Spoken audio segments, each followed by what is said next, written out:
محمد وعلى آله وصحبه أجمعين أما بعد.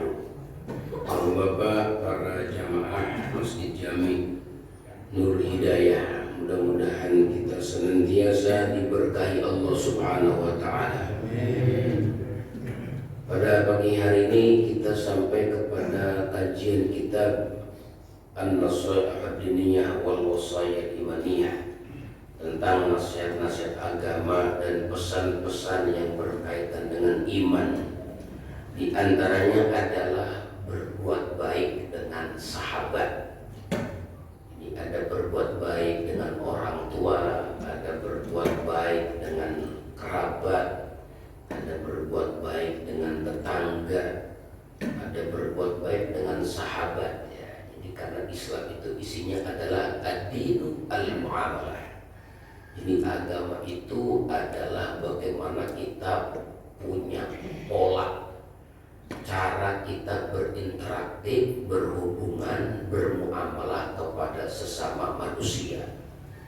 Karena patokannya iman, patokannya agama bukan cuma sebatas hablum minallah, juga dia harus pandai cara berhablum minan nas, berhubungan kepada manusia.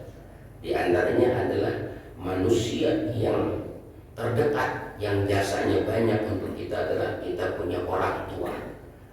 Yaitu orang tua termasuk adalah orang-orang yang berjasa dalam kebaikan. Makanya kita sampai-sampai diperintahkan untuk berbuat baik kepada kita punya orang tua. Kemudian setelah itu kita berbuat baik kepada kerabat kita yang masih hubungan darah sekandung, dengan kakak kita, dengan adik-adik kita, dengan paman-paman kita, dengan bibi-bibi kita. Itu namanya hubungan kita dengan kerabat kita. Begitu juga hubungan dengan tetangga kita. Siapa tetangga kita? Orang-orang yang di lingkungan rumah-rumah kita, termasuk tetangga kita. Dan tetangga terdekat kita adalah ya istri kita. Istri kita gak ada hubungan darah, ya kan? Nggak ada hubungan kerabat, tapi dia punya hubungan tetangga dengan kita. Tidur sekasur, dus rumah tetangga, dus tetangga setelahnya, yaitu yang di sekitar rumah kita. Ya, siapa itu sekitar rumah kita? Itu di antaranya adalah ya orang-orang yang mengelilingi rumah kita, tetangga-tetangga kita. Itu juga kita diatur cara kita berhubungan baik dengan tetangga. Makanya sampai dalam pemerintahan kita itu ada yang namanya ya jabatan RT, rukun tetangga. Kenapa? Untuk mengatur kerukunan sesama tetangga, sesama berdampingan rumah. Jangan sampai terjadi percekcokan, jangan sampai terjadi pertikaian, keributan. Kalau terjadi, nah dianjurkan untuk saling berdamai. Wa aslihu bainakum, damaikan orang-orang yang ribut di antara kalian. Nah, itu namanya berhubungan. Termasuk kita berhubungan kita kepada para sahabat, ya, teman-teman kita. Kita dianjurkan juga berbuat baik sama sahabat, teman-teman kita, ya. Siapa teman-teman kita, sahabat kita? Ya tergantung, ada sahabat ya dalam bergaul kita, berbisnis, berpolitik, berarisan. Sahabat banyaklah teman-teman kita. Termasuk kita sama level yang di atas kita bersahabat sama orang-orang soleh, bersahabat sama ulama-ulama, atau bersahabat kita dengan orang yang di bawah level kita, misalnya bersahabat sama murid-murid kita, bersahabat sama anak buah kita, karyawan kita, bersahabat kita ya sama fakir miskin, orang-orang lemah, ya. Nah, itu termasuk yang dianjurkan perbuatan sahabat. Makanya kata Sayyidina Umar, jangan cuma bisa menilai orang hebat hablum minallah, ya, orang hebat sholatnya, hebat baca Qurannya, hebat berjamaahnya. Enggak sampai situ katanya. Kalau kamu pengen tahu hebatnya orang itu, rumusnya 3 katanya. Mana? Yang pertama adalah coba lihat kalau dalam perjalanan bareng kepadamu. Ya, orang itu bisa ketahuan, Pak. Orang baik apa kagak kalau kita sapar. mengadakan safar, jalan bareng sama dia. Entah kemana kita, rekreasi, jalan-jalan misalnya, atau ziarah misalnya keliling Banten atau Wali Songo. Di situ ketahuan tuh sahabat yang baik, manusia yang baik ketahuan di situ. Kira-kira dia mentingin sendiri apa mentingin juga teman-temannya. Kalau dia udah naik mobil, ya nggak, diperhatiin ada yang ketinggalan, ya teman dia udah semua belum. Karena ada orang naik mobil yang penting gua udah naik, udah ada yang ketinggalan kagak gitu. Namanya nggak perhatian sama teman dalam perjalanan, itu bisa mengurangi kualitas martabat iman, mengurangi kualitas takwa kepada Allah. Gitu. Kualitas agamanya berkurang karena kurang perhatian. Kalau jalan barengnya ada perhatian, makan bareng di sebuah rumah makan, mampir di rest area, itu kalau minum makan nggak sendirian ya, bareng-bareng. Kalau bisa dia punya duit, punya rezeki, dia traktirin begitu, makan dia bayar bareng sama-sama begitu. Jangan pengen dibayarin mulu gitu. Itu bisa ngurangin kualitas agama. Jangan bareng, pengen kalau minum dibeliin, makan ditraktirin, ya kurang agamanya orang begitu mah. Nah ya, kenapa? Karena kurang bisa berbuat baik sesama sahabat, sesama teman gitu. Kata Sayyidina Umar begitu katanya, kalau pengen lihat orang baik mah lihat aja waktu perjalanan bareng, perjalanan kita pergi bareng kemana aja, di situ ketahuan orang baik apa kagak. Yang kedua, ketika kamu bertetangga sama dia, bagaimana ketika bertetangga sama dia? Baik nggak dalam bertetangga, menjalin hubungan dengan tetangga? Kalau nggak baik, ya menjadi orang baik belum. Seperti Nabi datangin sama salah seorang sahabat, ya Rasulullah, saya bisa tahu nggak kalau diri saya ini baik atau kagak? Kata Rasulullah, bisa lah, kamu bisa nilai diri kamu baik atau tidak. Nah, gimana caranya kalau saya bisa menilai diri saya baik? Ya kamu tanya aja tetanggamu. Kalau kata tetanggamu, oh dia orang baik, berarti kamu baik. Patokannya begitu. Kalau kata tetanggamu, ya dia orang baik, berarti kamu nggak baik, walaupun kamu baik di sisimu sendiri. Apa kalau tahu tetangga nggak baik, ya nggak baik. Gitu katanya. Yang terakhir, ketika kamu berhubungan uang dengannya, bagaimana kalau kita berhubungan uang dengan dia? Dia bisa baik enggak? Bisa amanah enggak? Gitu. Ya, jangan kadang-kadang rajin sembahyang, rajin ibadah, minjem duit orang ganti-ganti. Ini bisa kualitas imannya kurang, berarti agamanya jadi berkurang. Kenapa? Karena kagak bisa amanah dalam urusan keuangan.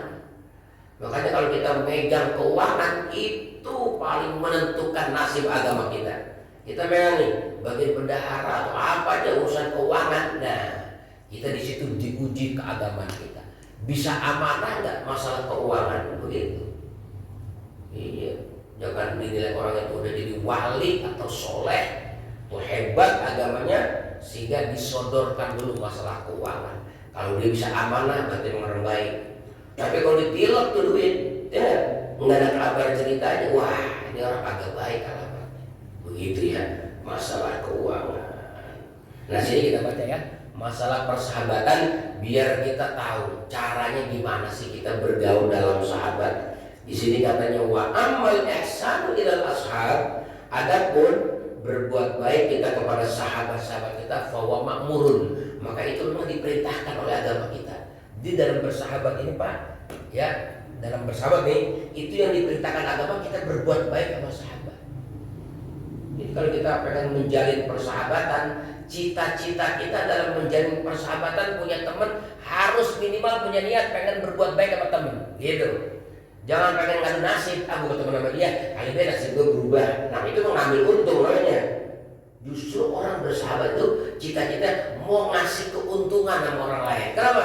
Karena sebagus-bagus manusia yang bisa memberikan manfaat buat orang lain. Makanya dia bersahabat sama orang lain. Kenapa? Kali ini gue bisa bantu orang lain. Apa masalah tetangga, apa masalah tenaga, apa masalah gagasan, apa masalah keuangan. Jadi dalam bersahabat itu punya tujuan pengen berbuat baik sama sahabatnya. Wa mandubun ilai, bahkan dianjurkan itu ya. Wa li ashabi hukukun tajibu mura'atuha wa taqumu hafadhu alaiha. Dan bagi sahabat-sahabat kita yang kita jalin, itu dia punya hak yang harus kita tunaikan, hak sahabat ya, yang kita harus bayar ya, kewajiban-kewajiban tentang sahabat itu. Bahkan Allah perintahkan itu dalam surat An-Nisa, wa'budullaha wa la tusyriku bi syai'a. Beribadahlah kepada Allah, jangan sekutukan Allah dengan apapun juga. Jadi kalau pengen ibadah sama Allah kudu murni, jangan bawa kepentingan, ya. Kepentingan pribadi, kepentingan nafsu jangan dibawa. Semata-mata ibadah tuh murni, mukhlisin, ikhlas, wala tusyriku bihi, jangan sekutukan Allah. Kemudian setelah itu wabil walidaini ihsana, sama orang tua kudu berbuat ihsan sebaik mungkin. Ihsan ini pangkat paling tinggi dalam beragama, iman, Islam, ihsan. Sama orang tua kalau bisa kita ihsan, benar-benar share habis-habis ke orang tua kita, gitu ya, muliakan dia. Wadil kurba, begitu juga sama kerabat, ya, kerabat-kerabat kita, kakak kita, adik kita, paman kita, bibi kita, ponakan kita, itu kerabat namanya.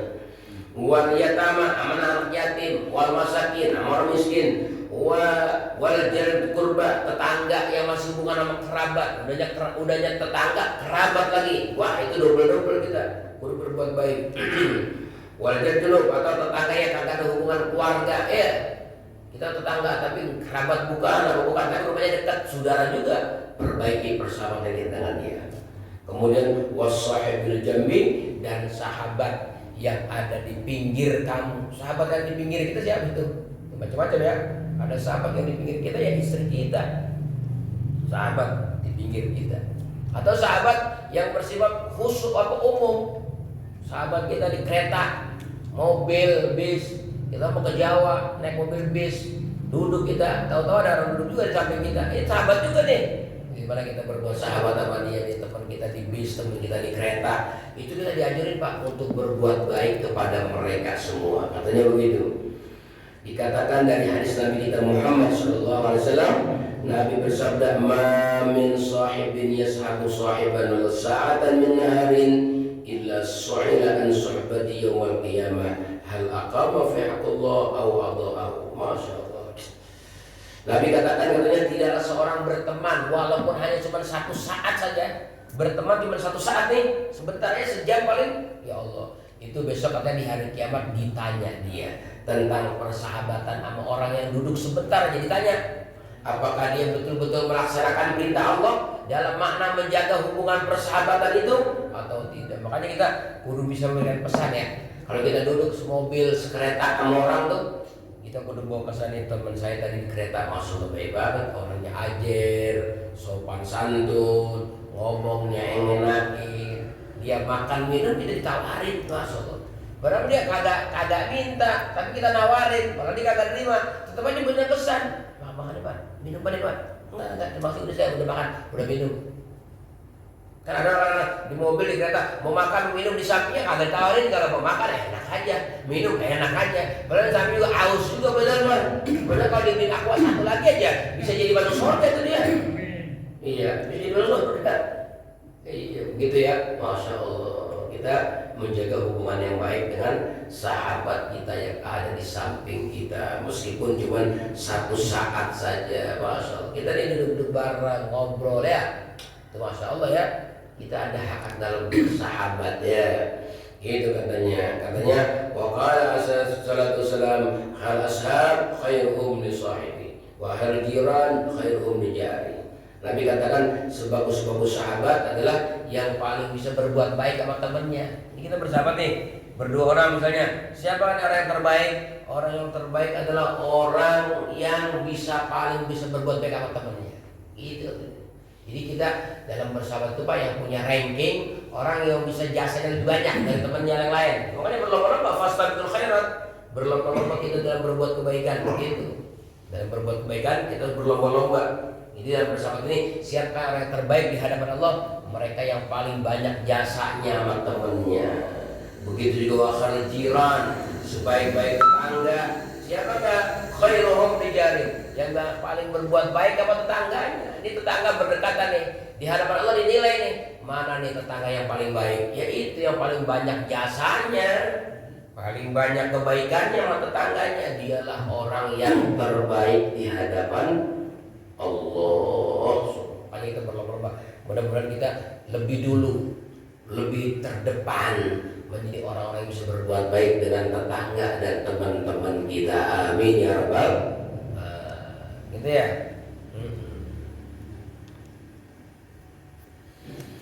Kemudian dikatakan wa asu surba wasidkul mahabbah wasaful mawaddah. Jadi ya sumbernya persahabatan itu adalah dinilai dari rasa cinta, rasa ya kebersihan dalam menjalin hubungan. Jadi ketika kita bersahabat tuh Pak, dilihat hati kita sama Allah. Mana nih yang hatinya paling bersih sama temennya? Ya, orang yang hatinya paling bersih kan orang yang ingin memberikan kebaikan sama temennya, bukan orang yang pengen jilat atau orang yang pengen ngambil dari hak temennya, itu bukan, tapi dia pengen memberikan yang terbaik. Itu sahabat.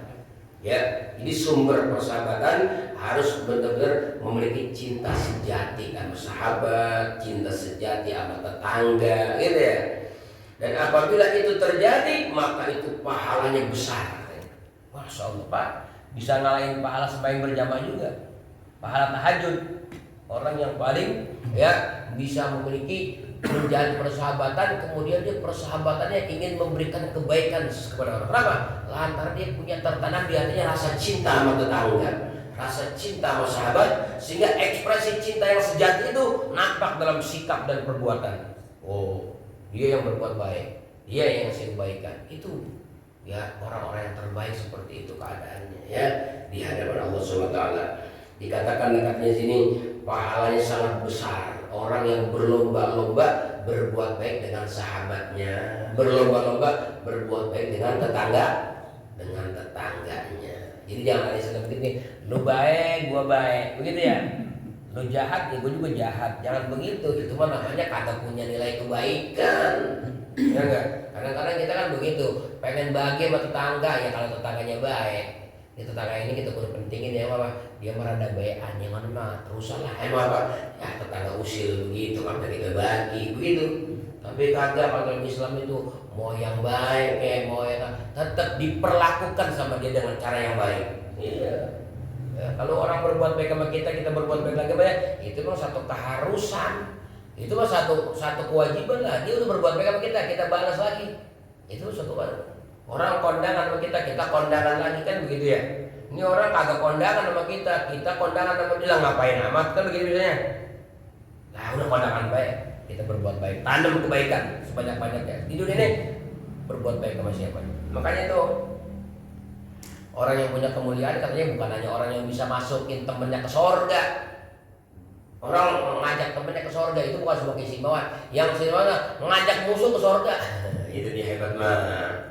Ya kalau kita kan benar musuh kita yang ngapain musuh ke sorga? Musuh bagian nyemplung di neraka, ya.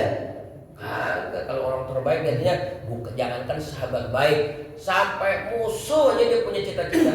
Ya. Apa? Diajak kebaikan. Kayak Nabi Muhammad SAW itu kalau malam doanya buat siapa? Buat salah seorang dua yang namanya Umar. Jadi dulu ada orang yang namanya Umar, ya itu emang gede banget sama Nabi, musuhin Nabi, pengen bunuh Nabi bahkan. Yang satu Umar namanya Umar ibn Khattab, yang kedua Umarnya Amr bin Hisham. Kalau kita sebut Abu Jahal. Ini namanya sama-sama Amr, sama Umar. Itu Nabi berdoa, ya Allah berikan hidayah dua Umar ini. Ya tokoh-tokoh Quraisy ini masya Allah luar biasa. Dia punya karisma di tengah masyarakat ya Quraisy, mahal, tinggi kualitasnya, karismatiknya, ya berwibawanya. Tolong kasih hidayah loh. Walaupun dia benci sama saya, musuh saya, kasih hidayah, kasih. Jadi Nabi itu kalau sholat malam mintanya apa sih? Hidayah aja buat orang lain yang musuh-musuh itu kayak Abu Jahal, kayak Umar ibn Khattab kan juga dulu musuhnya Nabi itu. Hampir-hampir juga membunuh Nabi Umar itu. Tapi dengan doa Nabi yang gigih di tiap malam minta kepada Allah, sampai Allah sampai Nabi memberikan tawaran, kalau nggak bisa dua-duanya ya satu aja dah. Umar yang mana kayak masuk ke Islam. Akhirnya dikasihlah hidayah Umar ibn Khattab radhiyallahu anhu. Ya Sayyidina Umar. Yang sekarang kalau kita ke Madinah, kuburannya percis ya Pak. Percis kuburannya berdekatan dengan kuburannya Nabi Muhammad SAW. Diajak ke sorga, sampai jangan ke sorga, di alam barzah, di alam kubur diajak bareng dekat sama Nabi itu Umar bin Khattab. Sayyidina Umar dulunya kan itu musuh Nabi. Nah, tapi Nabi yang namanya bersahabat, bertetangga, nggak mau bikin ya balas kemusuhan kejahatan musuh. Tapi Nabi berikan kebaikan. Itu namanya Pak orang-orang istimewa begitu ya. Jadi kalau kita pengen punya nilai istimewa di hadapan Allah, emang kita kudu melatih berbuat baiklah sama orang yang meskipun orang itu nggak berbuat baik sama kita. Orang itu jahat sama kita, nggak kita berbuat baik kan? Minimal kita doain. Ada tetangga usil nih jahat sama kita, kita kasih aja. Tapi nggak ada syukur-syukur juga, doain kita, gitu. Itu istimewa. Jadi jangan Islam ngapain amat berbuat baik orang begitu, nggak tahu terima kasihnya. Enggak, dalam Islam tuh dia mau terima kasih mau kagak bukan urusan. Yang penting kita udah tunjukkan nilai kita di hadapan Allah. Saya berbuat baik, nggak sebatas orang yang baik sama saya, yang jahat sama saya berbuat baik. Itulah ajaran akhlak yang diajarkan Nabi kita Muhammad sallallahu alaihi wasallam. Gitu ya. Di sini dikatakan ya seperti itu katanya, wajabat mahabbati lil mutahabbina fiyya wal mutajalisina fiyya wal mutazawirina fiyya wal mutabadilina fiyya. Katanya wajib mendapatkan kecintaanku. Artinya pasti Allah cinta sama siapa? Orang yang saling cinta mencintai di jalanku. Yang cinta mencintai di jalan Allah, teman ngaji, teman sahabat ngaji nih.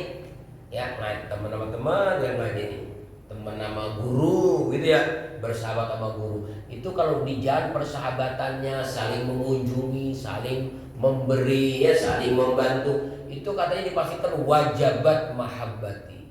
Pasti orang tersebut dapat kecintaanku kata Allah. Ya Allah, Allah jadi cinta. Pak, kalau sekarang kan banyak orang ngaku cinta Allah. Kita nggak tahu, Allah cinta atau enggak sama kita kan gitu. Saya cinta Allah, saya cinta Allah. Allah cinta sama kita, wallahu alam. Nah kalau kita pengen cinta sama Allah, kita kudu punya amalan. Apa? Amalan yang saling mencintai di antara kita karena Allah. Teman ngaji, teman sholat berjamaah, kalau yang sakit saling mengunjungi, saling bersilaturahim.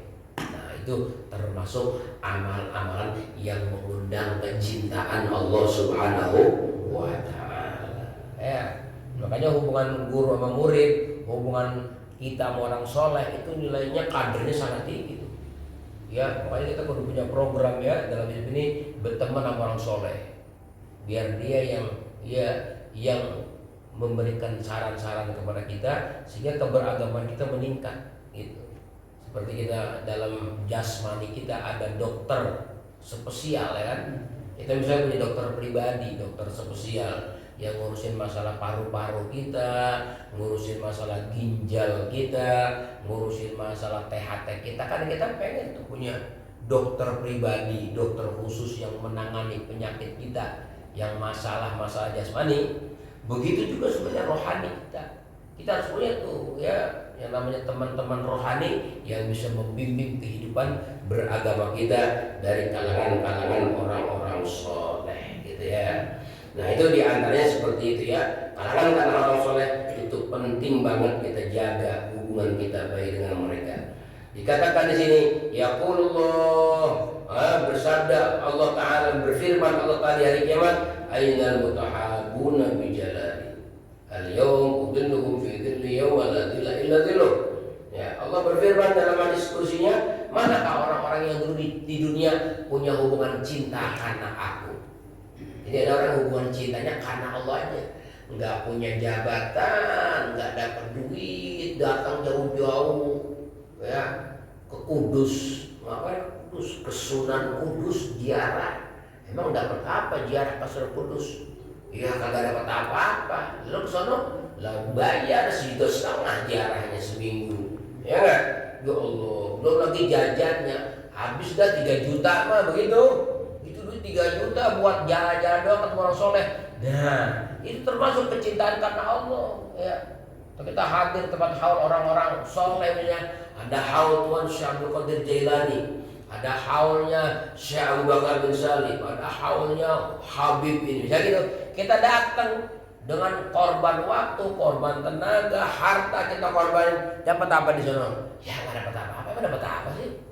Kali gitu dapat jabatan bagi-bagi enggak, duit ya kagak, malah kita ngeluarin duit. Nah itulah persahabatan karena Allah Subhanahu. Bahkan kalau kita bersama sama orang-orang soleh itu dikasih hadiah sama Allah, akan menemukan manisnya iman.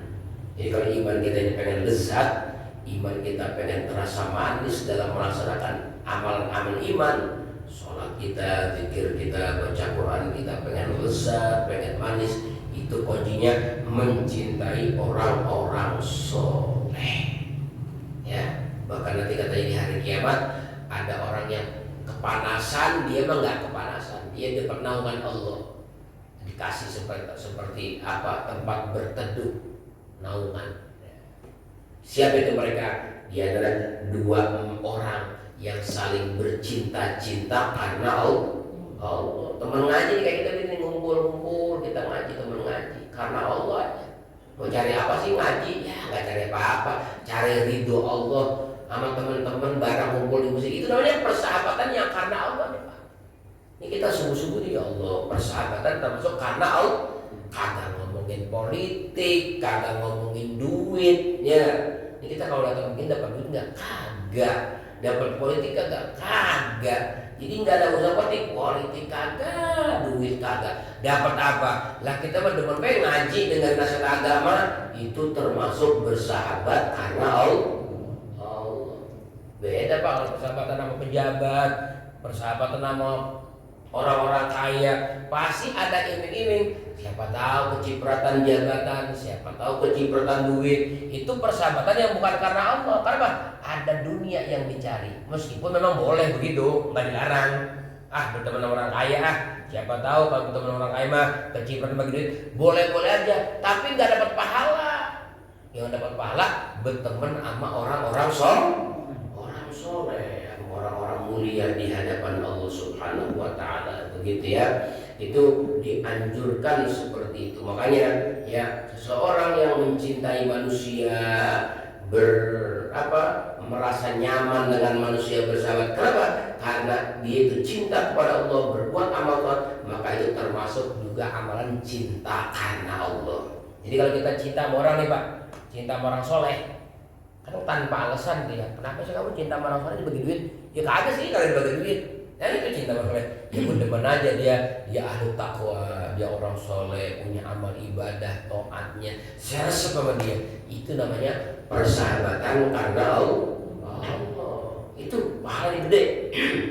Pahalanya gede banget bersahabat. Jadi orang ini kadang-kadang ada hidupnya enggak cinta sama sekali tuh sama orang yang rajin ke masjid, sama orang yang rajin ibadah, dia nggak cinta, biasa-biasa aja. Ini orang bahaya nih. Kenapa? Karena kita diperintahkan termasuk amalan hati ini mencintai orang yang taat kepada Allah. Kalau ada orang taat sama Allah, kita masih cinta. Kalau kita nggak cinta, wah, kita belum sempurna iman kita. Seperti kita juga benci orang yang melakukan maksiat, orang melanggar agama. Kita harus benci sama perbuatan dia. Tapi kalau kita nggak benci, kita biasa aja, juga sama bahaya agama kita. Jadi ada cinta karena Allah, ada benci pun karena Allah. Lo kalau benci sama dia, lah gue dia pelit, ya ini bukan karena Allah bencinya, karena orang bagi duit itu mah. Ini lo benci karena dia berbuat maksiat. Lo kenapa sih gak suka sama dia? Gimana gue mau suka, orang dia maksiat lu begitu. Coba kalau dia nggak maksiat sama gue juga cinta. Bener, begitu dia tobat berhenti dari maksiatnya, kita cinta sama dia. Itu namanya cinta bencinya karena Allah. Kan ada orang dulu benci banget, begitu udah tobat tuh orang masih udah rajin sholat, rajin ngaji, masih dibenci juga. Nah, namanya bencinya bukan karena Allah, benci karena pribadi. Orang udah tobat masih dibenci. Misalnya gitu ya. Misalnya gini, kita dulu benci banget sama si Ahok, betul nggak? Orang Kristen, orang Cina itu si Ahok, ya nggak? Iya, kita benci banget. Emang apa? Ya karena perbuatannya juga, agamanya juga kita nggak suka sama dia. Tahu-tahu Ahok kemarin dapat hidayah, masuk Islam. Kira-kira masih benci nggak Pak Ahok? Kalau udah nggak, berarti benar bencinya karena Allah. Gue dari dulu sih sama Ahok benci. Udah Islam, walaupun dia Islam, gue gede masih. Itu namanya bencinya bukan karena Allah tuh Pak. Ya, karena kepentingan nafsu gitu. Jadi orang itu diukur bencinya karena Allah. Lihat udah baikan belum? Gue dulu benci banget sama dia. Emang apa? Habisnya beragamanya begitu modelnya. Orang muludan dia gedeg, orang tahlilan dia gedeg, orang ziarah kuburan dikatain musyrik sama dia. Gua gedeg. Itu kan dulu. Kalau sekarang mah udah kagak. Muludan mau ngikut, tahlilan mau ngikut, ziarah dia ngikut. Gue udah tanya, lalu kok sekarang ikut? Iya kemarin gue agama gue lain, beda, karena gue udah pindah. Dia mau udah pindah juga gue gak suka aja sama dia. Ya, namanya bukan benci karena Allah. Ya, jadi seseorang itu benci karena dilihat dari kondisinya. Maksiat dia sama Allah, kita wajib benci sama dia.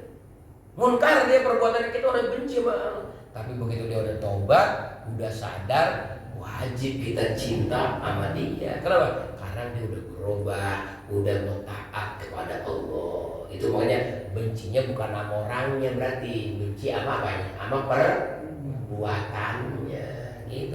Karena ada orang benci sama perbuatannya, nggak benci sama orangnya. Mana? Orangnya udah sadar, udah cinta. Ada orang benci sama orangnya dia mah. Ya, dia mau baik mau kagak, gue gedeg aja sama dia mah. Dia karena mau baik, bodo amat, mau baik mau apa juga. Gue udah gedeg dari dulu sama dia. Orang ada waras-waras gue sama dia. Karena kata bener itu namanya benci bukan sama perbuatannya, benci sama orang. Kita dilarang benci sama orangnya, walaupun orangnya pelaku maksiat. Ya, orang itu pelaku maksiat nih, jangan benci orangnya. Benci apanya? Perbuatan.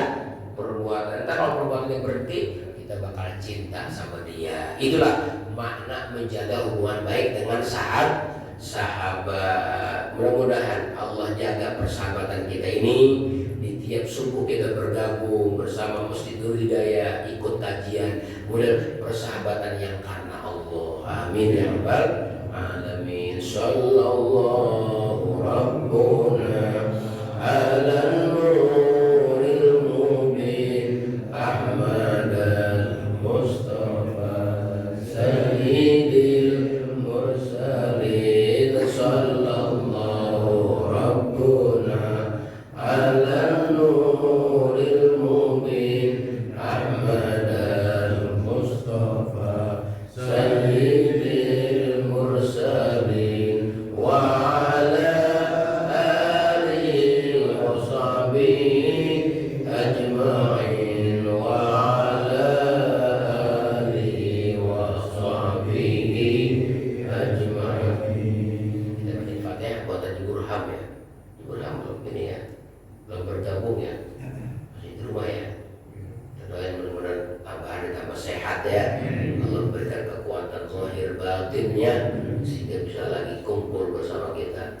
Al-Fatihah bin niyati syifa bijahi Nabi Mustafa Muhammad sallallahu khususan bil Haji Burham wa jamil muslimin anna Allah yashfihim shifaan ajilan shifaan la yughadiru saqaman wala alama wa ila Nabi Muhammad sallallahu al-Fatihah.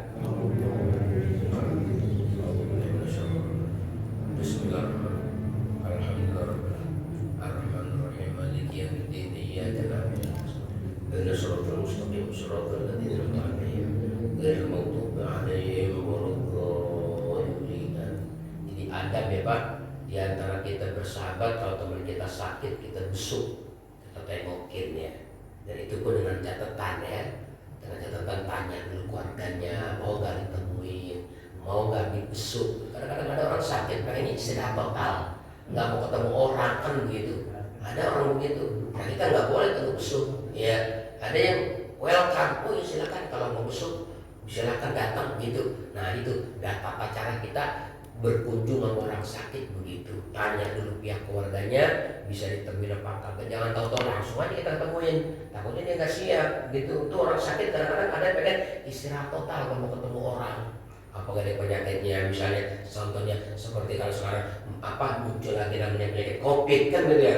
Gak ketemu malu misalnya gitu, takut ketularan orang. Nah seperti itu, nanya dulu. Kalau udah nanya, baru kita berkunjung begitu. Berkunjung. Kalau bisa sebelum berkunjung tanya dulu apakah makan ya idolanya sekarang ini lagi sakit, kayaknya pengen makan sop iga ya, bawain sop iga gitu ya. Iya, kayaknya duren gitu. Itu ada berkunjung sama orang sakit. Ini mau berkunjung emang berkunjung dong orang mau apa gitu ya. Makanya ditanya ada rasa apa? Ya ada rasa apa ini? Ada buah-buahan bisa nih dibawa. Ya ada rasa apa katanya gitu ya. Kalau ada rezekinya begitu. Iya. Yang ketiga, kalau berkunjung sama orang sakit, ada ngomongnya jangan lama-lama di depan orang sakit. Ya, ngomong sakit kayak orang sehat sejam setengah. Jangan, sebentar aja. Nanya penyakit boleh, dan kemudian ceritakan penyakit yang seperti itu penyakit yang tidak membahayakan. Nah begitu kalau cerita orang sakit, oh saya apa? Sakit ini, wah apa ini mah, insya Allah sembuh. Ini dia termotivasi untuk sembuh, begitu. Jangan jujur banget. Buat orang sakit jujur, kita apa? Ini ginjal, wah mati ini makanya dia lagi. Wah orang jujur banget, itunya ngebesuk orang sakit, orang pakai ilmu, begitu. Makanya ilmu itu terdahulu dari segala-galanya. Apa yang ngebesuk orang sakit ada adab-adabnya. Ya, kita doakan teman-teman kita yang pada sakit, mudah-mudahan diangkat penyakitnya oleh Allah, bisa berjumpa bertemu lagi dengan kita. Amin ya rabbal. Rabbana taqabbal minna innaka antas samiul alim wa tub alaina innaka antat tawwabur rahim. Sallallahu alaihi wasallam Muhammadin wa ala alihi wasallam. Subhana rabbika rabbil izzati amma yasifun wa salamun alal mursalin walhamdulillahi rabbil alamin. Assalamualaikum warahmatullahi wabarakatuh.